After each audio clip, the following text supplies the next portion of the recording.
I'm Alan with Alan's Firearms, and today is on cartridges, for what makes them different, what they're used for, the power behind them. Okay, so let's go and take a look at some ammunition.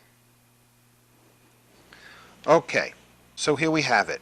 All of the commonly used pistol rounds. This first little one is a 22 short, and you can see next to a 22 long rifle there's a pretty big difference.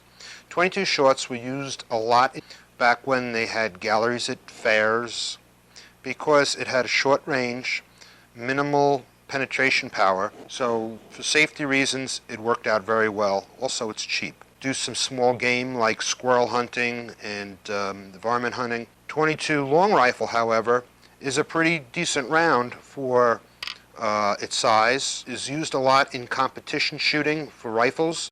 It has a pretty long range. It's pretty inexpensive, pretty accurate. So that's the 22 and the 22 long rifle. It's the 22 Magnum. Totally different, same size bullet, but a totally different concept. Whereas the 22 fits inside of its casing totally, and the casing, it actually is smooth all the way straight down. The 22 Magnum, the casing falls out around the outside of the bullet, so you need a different chamber for it. It is also a rimfire. These three are rimfire, which means has no cap on the bottom. The rim contains the powder that sets off the bullet. Now, this is a devastating little self-defense weapon. If you need a small caliber, you use what's called the Hornady VMAX bullets. It's not a highly recommended bullet for self-defense. None of the 22s are, but they have been used successfully. This is a 25. Problem with the 25, it has an awfully big kick for its size bullet, and usually they're in very small pistols, and there's a lot of recoil. Now a 32 is, you can see, is a lot bigger, but the recoil is tamed. Ballistic reasons for that. The 32 has a pretty good punch for it. It will penetrate a little deeper than the 380, but it is a good self-defense round. If you're going to carry a very small gun, but you want to pack a pretty good punch, this is not a bad way to go if you can't handle a 380. The next one is a 30 caliber. This was used in the carbines. You can get them in pistols. It's a very powerful 30 caliber cartridge. Then moving up, I'm going to move these over here. Moving up, we have the 9mm. All the 9mm, this is a 9mm short, also known as a 380. This is a 9mm Parabellum or 9mm Luger or 9x19. There's three major sizes of 9mm. There's the 380 or 9mm short. There's the 9mm Makarov, which is in between these two, and I don't have it showing here. And then the regular 9mm Luger or Parabellum. The sizes are 9x17, 9x18, and 9x19. The 380 has a pretty good punch. It's a little more powerful than the 38 Special. That's a 38 Special. The reason the 38 Special looks like it would be more powerful, because this is along the case, is because originally this was made for black powder. The new powder's more expandable, adds more pressure, so you don't need as big a casing. The 380 is a nice round for a small pistol. Medium-sized pistols do very well. The very small pistols have a really big kick. The 9mm is usually chambered in a little larger pistol. It has very good penetration. Up close, it's devastating. It is very accurate far away.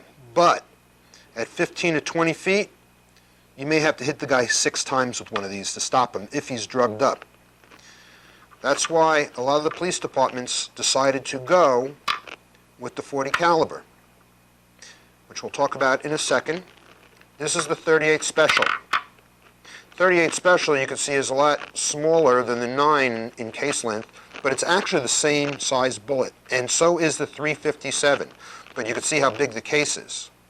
So the 357, and they made the case bigger just so you don't get the two confused. You can shoot a 38 Special in a 357 Magnum gun, but you can't do the reverse. So here you go. You have All 9mm and 38s are the same size bullet. One is calculated in millimeters, one is calculated in inches. This is the 40. Now the 40, you can see, is a little bit bigger than the 9 or the 38. I'll show you the heads to each other.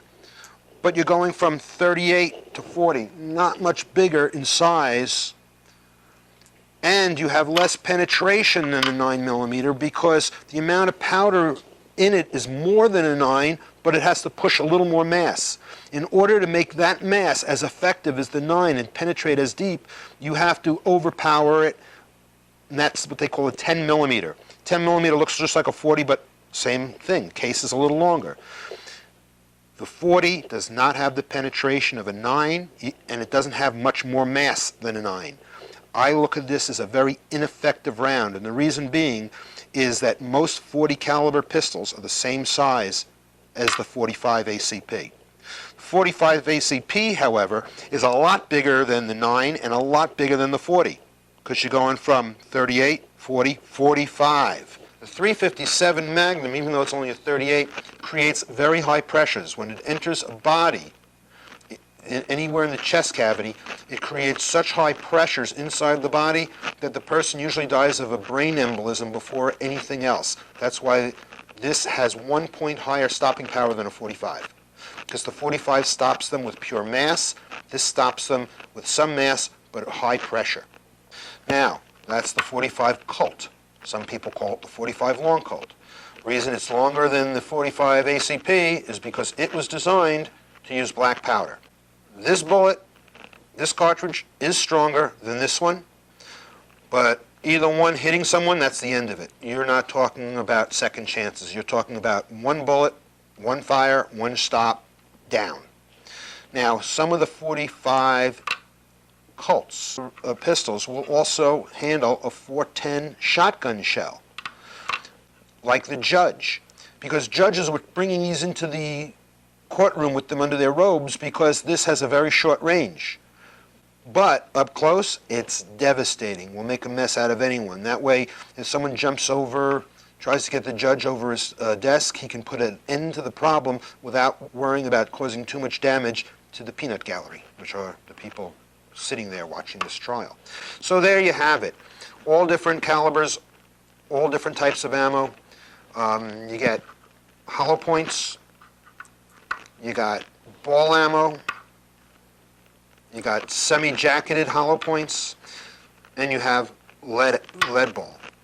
Lead bullets always travel better through a gun that's rifled because the lead gets pushed out into the rifling easier. It's a softer metal, creates a better seal, will run at higher pressures than a copper jacketed. They copper jacket it because of health reasons. That's so funny.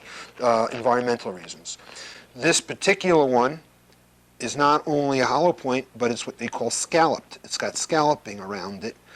It's illegal in some states. Using a hollow point reduces the possibility of a bullet exiting their body and hitting an innocent bystander.